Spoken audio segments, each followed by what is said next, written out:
तुम्हारे पूरे दिन का सबसे गंदा काम यही होता है कि हम वो चीज़ तो बहुत अच्छे से करते हैं जिसकी कोई ज़रूरत ही नहीं होती या फिर हमें करनी ही नहीं थी, फिर भी हम करते हैं। तुम्हारे साथ ये सिर्फ 3 मेन रीजंस की वजह से होता है। मैंने ChatGPT, AI, बुक्स, कुछ आर्टिकल पढ़े और इसके कुछ 2 से 3 मेन सॉल्यूशन ढूंढे हैं जिससे तुम अपने टास्क को स्टार्ट भी कर पाओगे और श्योरली खत्म भी।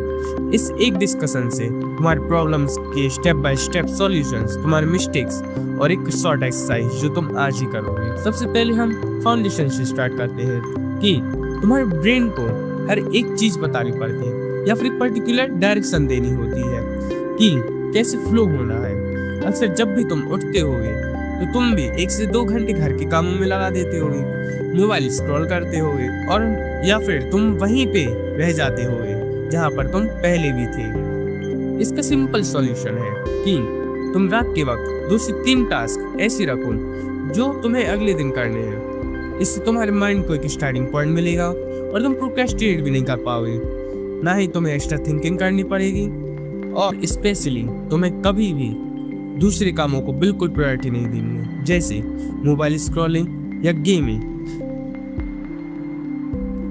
तुम सोच के देखो, जब तुम्हारे पास क्लियर टास्क होंगे या फिर क्लियर गोल्स होंगे तो तुम भी इजीली स्टार्ट कर पाओगे।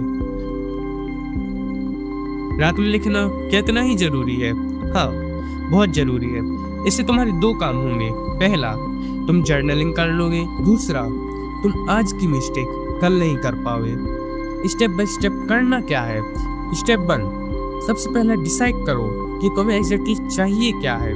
सिंपली तुम लॉन्ग टर्म गोल्स बना सकते हो, जैसे मुझे 1 साल में ऐप, वेबसाइट बनाना सीखना है या फिर यूट्यूब पे 1 मिलियन सब्सक्राइबर चाहिए और जैसे तुम्हारे ड्रीम हो। स्टेप 2, अपने गोल्स को डिटेलिंग में लिखो कि तुम एग्जैक्टली गोल्स को अचीव कैसे करोगे। एनालाइज करो कि कौन से रिसोर्स तुम्हें कलेक्ट करने पड़ेंगे या कौन सी स्किल सीखनी पड़ेगी। जब तुम अपने गोल्स को लिखोगे तो तुम्हारे सबकॉन्शियस माइंड में सिग्नल जाएगा कि किस फ्लो में जाना है।